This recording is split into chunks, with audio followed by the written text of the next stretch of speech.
नहमदुहु व नुसल्ली अला रसूलिहिल करीम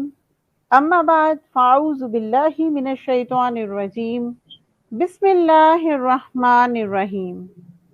रब्बी शरह ली सदरी व यस्सिर ली अमरी वहलुल उक़दतम मिन लिसानी यफ़क़हू क़ौली आमीन सुम्मा आमीन। नाज़रीन व सामीन कराम, अस्सलामु अलैकुम व रहमतुल्लाहि व बरकातुहू। आपकी खिदमत में डॉक्टर पर्ल स्पिरिट एक मरतबा फिर हाजिर है हकीम याहिया कादियानी साहब की कब्र कश्मीर के साथ। मेरा मतलब है हकीम याहिया साहब की वो जो कश्मीरी कब्र पे की गई स्ट्रीम है उसके कुछ नुकात हम एक मरतबा फिर अपने नाज़रीन सामीन कराम के लिए सामने लेकर आएंगे और फिर उन 14 नुकात पे हम गुफ्तगू करेंगे। जी, आज की जो स्ट्रीम है इसमें मैंने हकीम याहिया साहब की कब्र कश्मीर के हवाले से 14 नुकात पर मबनी स्ट्रीम का तहकीकी जायजा पेश करना है। इसका जो पहला नुक्ता है ये गुज़श्ता 2 साल के करीब हो गया, कब्र यूज़ आसिफ से मुताल्लिक बड़ा शोर शराबा किया गया, वीडियोस बनाई गई, चैलेंजेस दिए गए हैं जी। और फायदा यूं लग रहा था जिस तरह एक मुनज़्ज़म तरीके से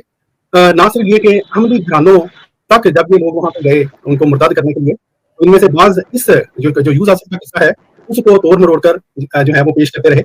बल्कि वीडियोस बनाने के यानी उर्दू मीडियम के ऊपर वीडियोस बनाने के साथ साथ ये कोशिश की गई कि इंग्लिश मीडियम पे भी इन लोगों को कोई लिफ्ट करा दी जाए, इनका कोई नाम बन जाए, और फिर ये तहकीक जो इनकी सो कॉल्ड तहकीक थी, शमसुद्दीन साहब की तहकीक, उस तहकीक के जरिए गोया हकम अदल हजरत जो हमारे बानी जमात अहमदिया हैं हजरत मिर्जा गुलाम अहमद कादियानी अलैहिस्सलाम, उनकी तहकीक को किसी तरह से गलत साबित कर दिया जाए। अच्छा जी, ये जो पहला नुक्ता आपके सामने पेश किया गया है यहाँ पर हकीम याहिया कादियानी साहब को कितनी तकलीफ महसूस हो रही है, जो यूज आसिफ के हवाले से वीडियोस बनी हैं वो आपको उनके लबो लहजे से भी समझ में आ रही होगी, उनके अल्फाज भी इसकी अक्कासी कर रहे हैं, क्योंकि बड़ा तबके वो कह रहे हैं कि 2 साल से शोर रहा है, उर्दू में वीडियोस बन रही हैं, इंग्लिश में वीडियोस बनाई गई हैं, अपना नाम बनाने की कोशिश की गई है, और फिर ये कि अहमदी घरानों को मुर्तद करने के लिए उनके सामने तोड़ मरोड़ के यूज आसिफ के हकाइक पेश किए गए हैं। तो हकीम याहिया कादियानी साहब, पहली बात तो ये है कि अरसा 2 साल नहीं बल्कि इससे भी ज्यादा अरसे से शमसुद्दीन आपको मुसलसल ललकार रहे हैं कि ये जो यूज आसिफ नामी शख्स जिसकी कब्र कश्मीर के मोहल्ला खानियाल में मौजूद है वो हरगिज हरगिज ईसा इब्ने मरियम नहीं है, बल्कि वो तो एक बादशाह के बेटे थे। और इसका हवाला भी हम बारहा पेश कर चुके हैं, लेकिन सिर्फ और सिर्फ अपने उन नाज़रीन और सामीन कराम के लिए जो आज इस स्ट्रीम में पहली दफा आए हैं या जिन्होंने हमारी पहली तमाम स्ट्रीम्स और तहकीकात इस मौजू पर नहीं सुन रखी हैं, ये हवाला एक मरतबा फिर आपकी स्क्रीन पे लगाती चलूं। अकमालुद्दीन किताब है, कमालुद्दीन व तमाम नेमा, उसका सफा नंबर है 532, और यहाँ पर एक बादशाह का किस्सा बयान हो रहा है जिसके यहाँ एक बेटा पैदा हुआ जो कि उस वक्त औलादे नरीना से मायूस हो चुका था। और फिर नीचे वाली लाइन अगर आप गौर से देखें तो उसने अपने उस बेटे का नाम यूज आसिफ रखा। ठीक है जी, तो ये जो किस्सा है ये एक बादशाह के बेटे का किस्सा है जो कि हरगिज ईसा इब्ने मरियम नहीं हो सकते, क्योंकि ईसा इब्ने मरियम के वालिद नहीं थे। और ये एक नेक इंसान जरूर थे, मुआहिद थे, और ये तबलीग के सिलसिले में भी इन्होंने बहुत सा काम किया, और फिर कश्मीर में मुख्तलिफ इलाकों में हिंदुस्तान के ये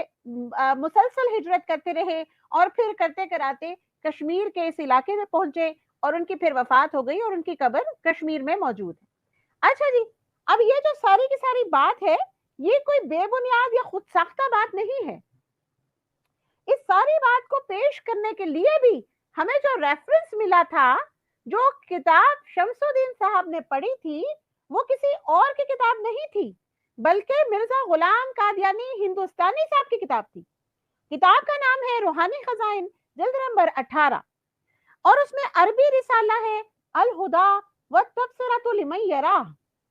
इसका जो उर्दू तर्जुमा किताब जमात अहमदिया ने छपवाया उसका सफा नंबर 174 है, और ये हवाला भी सरसरी तौर पे आपके सामने पेश करते चलें। उसका पेज 174, और यहाँ पे क्या लिखा है मिर्जा कादियानी ने कि बस जो सच जाहिर हो गया उसे पकड़ ले और खुद साख्ता बातों को छोड़ दे। अगर तुझे तफसील चाहिए تو اکمالالدین نامی کتاب پڑھ. یعنی شمسالدین صاحب نے خود سے کوئی سٹیپ نہیں لیا بلکہ مرزا غلام قادیانی صاحب نے ہی ان کو فورس کیا کہ بھائی اگر یوز آصف کے حوالے سے مزید تحقیق کرنا چاہتے ہو, مزید کچھ پڑھنا چاہتے ہو, کچھ جاننا چاہتے ہو اور خود ساختہ خود سے گھڑے ہوئے قصوں کو چھوڑنا چاہتے ہو تو کمال الدین نامی کتاب کو پڑھ لو. تو شمس الدین صاحب نے تو کچھ بھی نہیں کیا جی,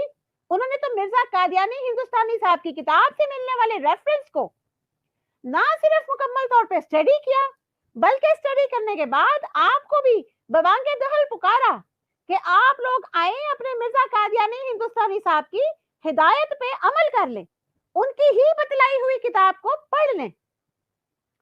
اور پھر بقول آپ کے جس سو کال تحقیق سے آپ اتنے پریشان و لاچار ہیں, مرزا قادیانی جی تو خود کہہ رہے ہیں کہ وہ تحقیق کر لیں. اب اس اہم ترین تحقیق کو آپ کے ہی جماعتی بھائیوں اور بہنوں تک پہنچانے کے لیے شمس الدین صاحب نے پھر پے در پے اردو ویڈیوز بنائی اور پھر ان کے انگریزی, جرمنی, فرینچ ڈبنگ والے ویڈیوز کے ورژنز بھی بنوائے تاکہ وہ احمدی بہن بھائی جو فرانس میں, جرمنی میں, کینیڈا میں, امریکہ میں اور دوسرے جو یورپی ممالک ہیں وہاں پر ہیں اور جو اردو سمجھنے سے لاچار ہیں, ان کو بھی سمجھنے میں آسانی ہو اور وہ سب لوگ بھی مرزا قادیانی ہندوستانی صاحب ہی کی ریفرڈ بکس میں موجود ان تحاریر اور ان کے مواد سے محظوظ ہو سکے.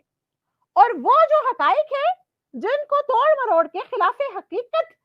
بیانات مرزا صاحب نے اور اکابرین جماعت نے پیش کیے ہیں, ان سب سے آپ سب بھی برات کا مکمل طور پر اعلان کر سکیں.